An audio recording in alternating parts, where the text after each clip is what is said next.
Alright guys, we are back here working on our Atlas bandsaw. I've done some stuff off camera, so I'll just kind of cover that a little bit and then get a plan forward. So if you're not familiar with the Carter products, they do a lot of bandsaw stuff. I got some new blade guides, upper and lowers. They are a generic universal kind of a thing. Unfortunately, they do not just bolt on, so I'm going to have to do some custom fitting to get these to work. It doesn't look like it's going to be too complicated. I do have access to a lathe and a milling machine, but unfortunately they're not here. I have to go about 2.5 hours away to use it. So if you get on the Carter Products website, the 2300 lower guide, 2300 upper guide, those are the guides that I ordered. If you click on them, you'll see that the SKU is 2300 lower and the other one is 2300 upper. However, what came in was the GA 2300 RH, I'm guessing right hand, GA 2300 left hand. I'm guessing that's just the offset for the upper guide. I don't know if they just changed their site since I ordered these, or if that's just a discrepancy, I don't know. But just know that that's what I ordered, 2300 right hand and a left hand, or an upper and a lower. So as you can see, they are a 5-bearing design. One's offset to the left, one's offset to the right. They put the offsets on there like that so that when you mount the top and the bottom, you end up getting those offsets on the same side. If that doesn't work for your saw, you always have the option of flipping it over. So the way these guides work is you loosen these two front screws like this, and you can bring these in and out. So if you're doing resawing, that's going to hold that blade nice and straight, and you can get nice parallel cuts. You loosen the top one, you bring this in and out. So if you're doing resawing, you're going to put just the smallest amount of back pressure on the back of that blade and then tighten it down. This guide is specifically designed for resawing only. That doesn't mean that you can't use it. That's just saying that there is a better option out there. The other option that Carter offers is a single bearing design.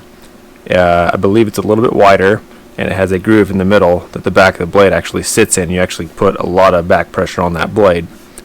Do a quick YouTube search for Alex Snodgrass. He seems to be the subject matter expert for bandsaws on YouTube, and he actually works for Carter's. Find his video. He's doing a bandsaw workshop, and he talks about setting up these guides for resawing, and then the single bearing design for sharp curves. So for mounting these, for some reason, one has one mounting hole and the other one has two mounting holes. I'm not 100% sure why they don't just put two on both. That way it gives you the option of setting it to the left or to the right, or just down the center. The single mount hole allows you to use two set screws in order to better secure that onto the rod, whereas this one, you can still do it, but you got to get a lot longer of a set screw, and then that other set screw, wherever you end up putting your pin, the other set screw has the potential of actually walking off of your rod once it's in there. So I don't expect that you'll need more than one. But if that's something that you feel that you need, maybe you want to buy two of these versus one of each. Just something to think about. So some of the other things that I got from Carter Products, got new tires. They are the Ultra Blue urethane bandsaw tires. They are a little bit more expensive than just standard rubber ones, but they say that they are truer and will last longer. So I'm going to give them a shot. See up here, I already got one of them on, and I'll show you that up close here in a second, and then I'll show you how I did it with the lower one. I also got two bandsaw blades, 82 inches. I got one that's an eighth and one that's a half. That should give me a little bit of versatile cutting abilities, and I'll play around with it, figure out if I like them or not. Then I'll probably get back on there and end up ordering one that I think will end up working better. Alright, so let's get a close-up now of the saw. As you can see, we still got some adhesive on this lower wheel. I had the same thing on the upper wheel. I just bought some mineral spirits and stuff came right off. So highly recommend that method. It took only about, I don't know, maybe 10-15 minutes to get that all cleaned up off of the top one. I don't know if you've ever put tires on before, but I will show you how I did it. It's not hard to do. It's just there's a little bit of a method to it to keep your tire from being thin in some spots and then thicker than others, cause premature wear and potentially causing these things to break.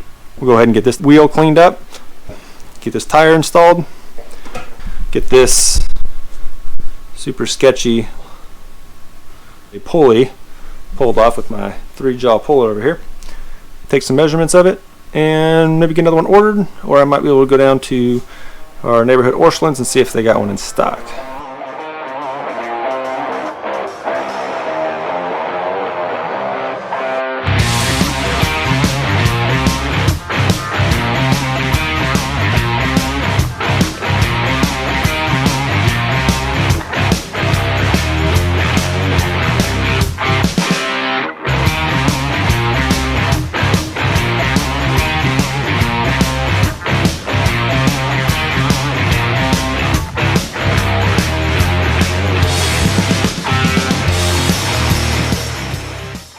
Now that we're done, let's take a look at it and we'll see how she looks. So as you can see, it's significantly better. Unfortunately, all that stuff that you see there that's left behind, that's just kind of surface pitting and stuff, just because this thing has been sitting outside in a barn for, well, I don't know if it was all in a barn, but when I got it, it was in a barn, and who knows where it was at before that. So it does have a little bit of surface pitting and everything in it, which isn't going to be a big deal. It's not going to affect anything. We're going to roll with it.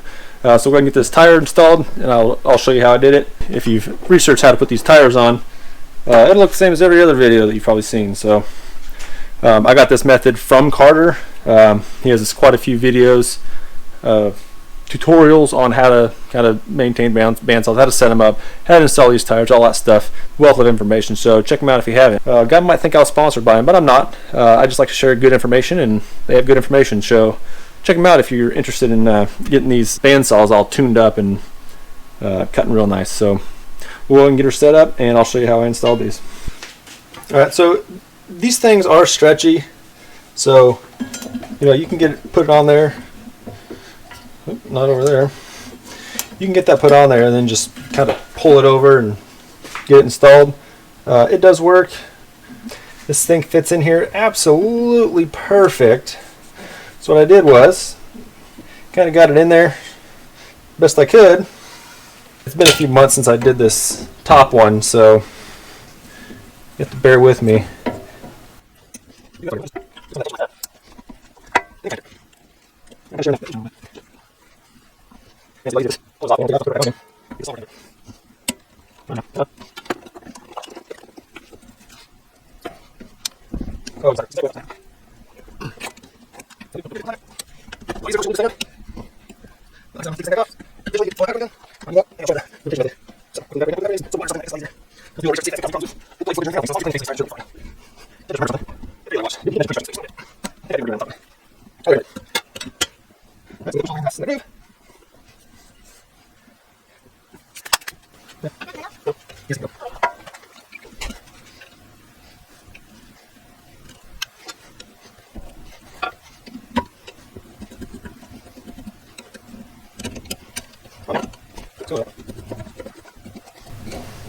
All we're doing is just rotating our screwdriver here, and it's basically just pulling it up and kind of spreading that out a little bit.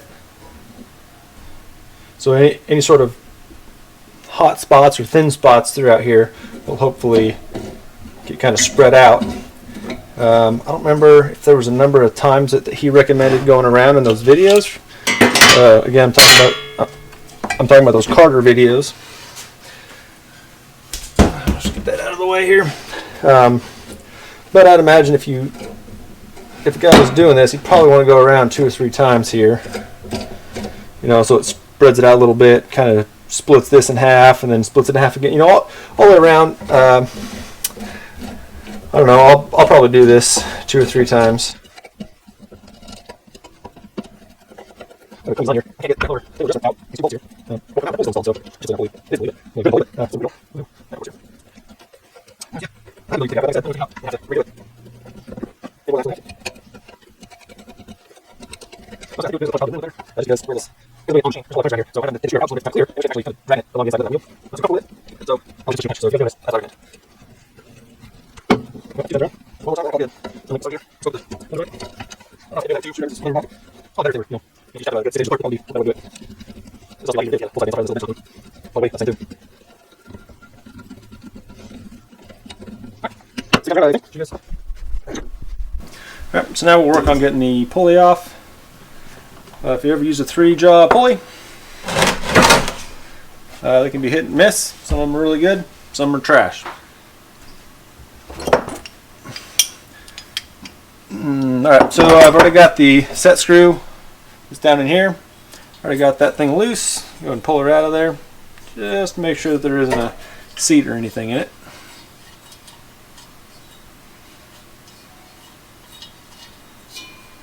Alright, set screw is out. As you can see, it doesn't come off, so I've got to pull it off.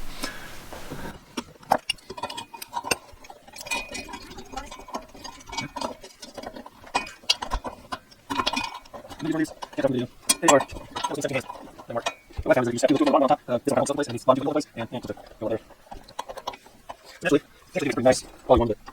Got a little pricey, not terrible. I might have it anyway. Kidding me. I think the rest of the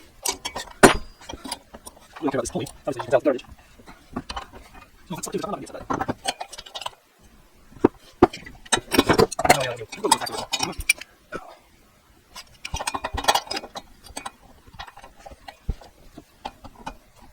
Sorry. We'll switch it.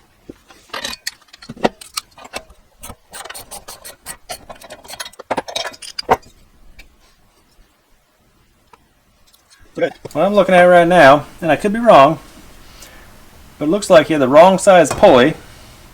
So, you made a bushing, the hole drilled in it, that basically converted it to make that pulley work. So we'll see what happens when I start looking for this pulley. Hopefully I can find one that fits that smaller arbor, because I'd really rather not use that janky looking bushing.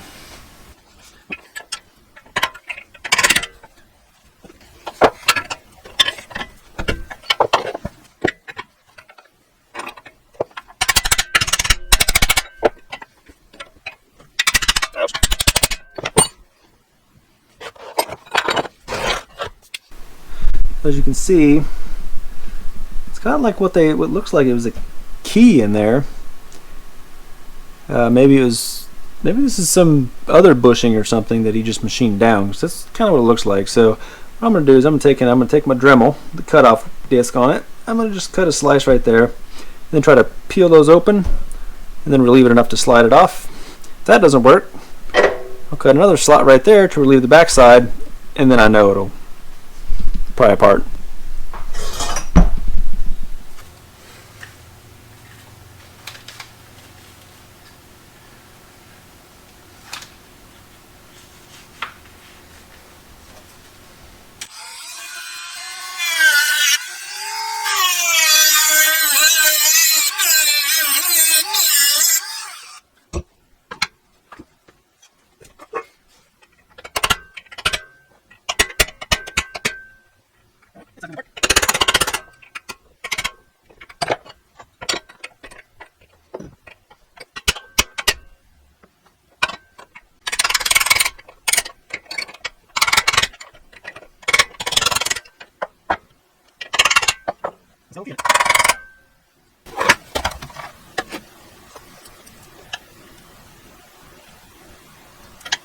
And so this is 3/4 of an inch.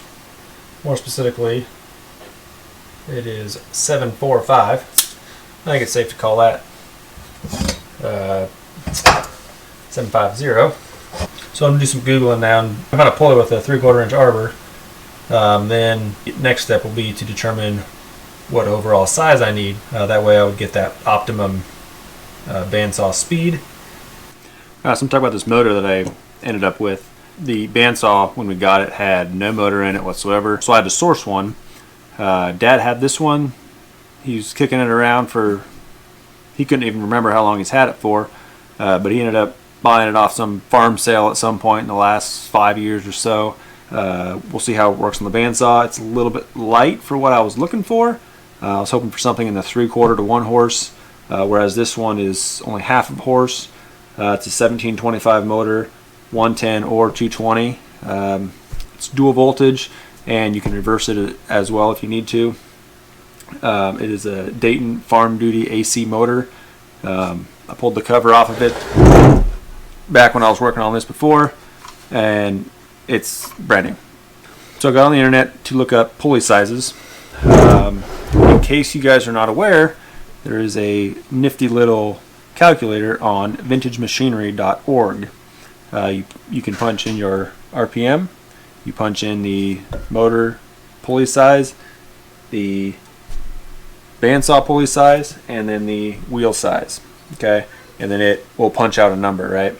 I don't really want to mess around with changing pulleys, so best bang for the buck, I think, is to try to shoot for that 3,000 feet per minute.